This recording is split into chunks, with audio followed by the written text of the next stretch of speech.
welcome back, guys. This will be part 3 of the 560 restoration. But before we get to that, I'm gonna show you what I'm doing on the F20 real quick. So let me turn the camera around. So first things first, I did an upgrade to this muffler. I put homemade baffles in it and that really quieted it down. So this is just an off-the-shelf Stanley muffler. I thought it was cheaper for now to do that. It runs great. I'm also working on adding some else. So when I restored this tractor, it had a loader on it before. I took all the loader off, but I left the International Harvester Lift All hydraulic pump kit on this tractor. And my intent for doing that was to eventually put an SCV on, a remote to basically run implements, and I am in the process of installing it. I got that made and I got it put on. I like how it looks. And then over here on the floor, I cleaned up and painted one of these. This came from the loader itself. So once that's done and all 100% cured, I'm going to figure out somewhere up here. I'm going to mount it, get my hoses run, and then this thing will be ready to go. So yeah, a lot of work here to do. And then this tractor is going to get a wash. So I'm doing a lot of little things to it, things I wanted to do for a while. I tightened up something up here. I've just fiddling around with little things on it. But yeah, that's its progress. I will show you it once it's done. One other thing I want to show you, so on this John Deere Model A, this thing came with, this was a 1950, so it came standard from factory with the John Deere hydraulic power troll. And when I did this tractor, I redid both. I redid the SCV here with new sockets. I switched it all over to pipe thread instead of O-ring style. So this works great, and I'm trying to recreate something that's about the same. So yeah, that's basically what I'm doing. Well, hey guys, it's the next day, and I've put some progress into the F20. Let me show you. I made a bracket. I got this mounted right here. It's in a really nice spot. I got the first line hooked on to the pump system. Got the second line, the first of two lines that go back to the SCV. And then I'll just finish pulling stuff up. Then we'll test her out with a cylinder. And then this thing should be set to go. So, yeah. All right.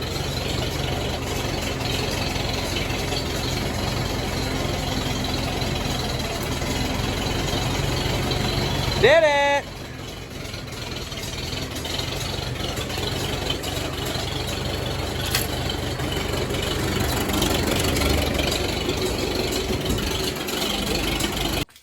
Alright guys, we're back to the 560 now. The F20 hydraulics are done. I'll go show you the finished product in a minute. First, let's go over this tractor real quick. So, I've pretty much got the front end is almost done with the cleanup work. And then it'll be ready to go. There's just a little bit more I gotta do on the bottom side up on the front. Took the belt pulley off. I'm gonna clean this area up. Get this done. This corner's pretty much done. Still gotta do that corner over there. Still gotta do this spot right here. Actually, I already did this spot, but I still gotta do this spot right back here, I meant. This spot's pretty much done. I need to pull all these plugs and put some crap spark plugs in. Still gotta do a little bit up here, back here especially. A lot of little stuff left to do, but I'll get her done. So yeah. And that is the 560 progress as of right now. We're gonna be hopefully getting paint this week, so that way it's on hand. Bless me. All right. Let's go look at the F20. So as we saw with this F20, the hydraulics are all done. Everything is, let me grab the flashlight right here. Everything is pretty neatly tucked in and around. Got the valve body up here, so you can run it comfortably from the operator station.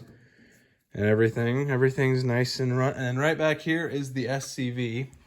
We'll go around the tractor and we'll take a better look at that. Right there. Looks good. I'm happy with it. It works. And makes use of that hydraulic unit that was under there. So some of you might be wondering, why did I go to all the work to do this? Well, I like this tractor. Here's the problem with this tractor. Because I mean, we don't. This and the John Deere, I don't do a lot of hydraulic work with them, but I'd like this tractor to at least have working hydraulics. This pump was already on here when I started. They put this on a long time ago. It's the IH Lift All system.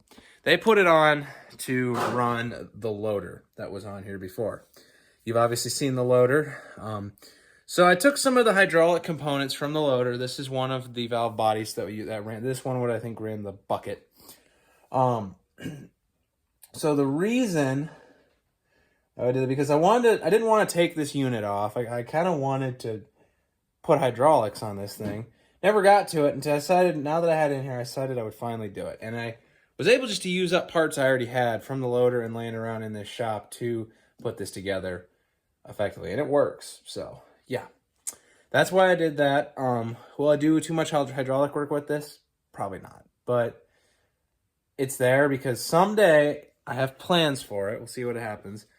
I want to get a plow for this thing. A 2-bottom International Harvester Little Genius plow. And I want to be able to raise and lower it just like I can with the John Deere and its 2-bottom plow. So that is part of the reason why. But now that it's installed and it works, that's about all the upgrades this tractor needs. There's still a few things I might do to this tractor. Once I wash it, I might do some touch-up painting work in places and stuff.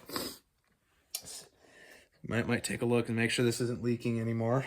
I tightened up the collar on the lead packing seal there, but we'll see how that went. So, yeah, I think it was a success. I think it looks good. I painted her black to add some accent. I think it looks good. All right, guys, we're back. Voice is a little crappy today, but as I'm kind of got a little bit of crap in my throat, but you know, it's just a little bit of a spring sickness, as I would call it, but I'll be fine. I'm already feeling better. But let's go over the tractor. So we're getting there. We got most of the paint for the tractor, everything except the white. We're still figuring out where we're gonna get the white. Still got some sand to do there. I went ahead and I pulled the starter off and painted that black because I want that to look a little different than the rest of the tractor. Pulled the air cleaner off, clean it and paint that separately. Pulled the belt pulley off just to make it easier to paint this thing, clean it. So this tractor, I would say we're about 65% of the way there on the frame of the tractor. I just got one of the rear rims done. I still got to do the other one right out there. I got the front wheels ready to paint. I got a pile of parts over there ready to paint. Air cleaner's almost ready to paint. The distributor's been cleaned up and painted. Car's painted, the starter's painted. I'll show you the starter. Also, F20's completed in here in the stall. And the John Deere is now in the shop. There's the starter. Oh yeah, looking good. It's gonna go on the tractor when it's done. So what did I do to the John Deere? Well, I did a few things like I did the F20. I put some bolts in these holes right here to keep them closed. And I finally put a choke linkage on. So what we got here, we got the main rod. Runs up to a teeter-totter system where this lever right here, so this lever used to run shutters for the radiator up front. But as time went on, they added the water pump shutters. Well, they just weren't needed anymore. So this lever was kind of worthless. So I wanted to use it for something. I didn't really like the choke lever mounted on this. So yeah, now that is our choke lever. I think it'll work. I think it's going to work just fine. So that's the upgrade to the John Deere Model A. There's also a little bit more work I got to do this tractor. There's a leak in the back I got to fix, but that's a problem for another day. All right, guys, thanks for watching. We'll see you in the next one. In the next part, we will be painting the 560. So you'll want to see that.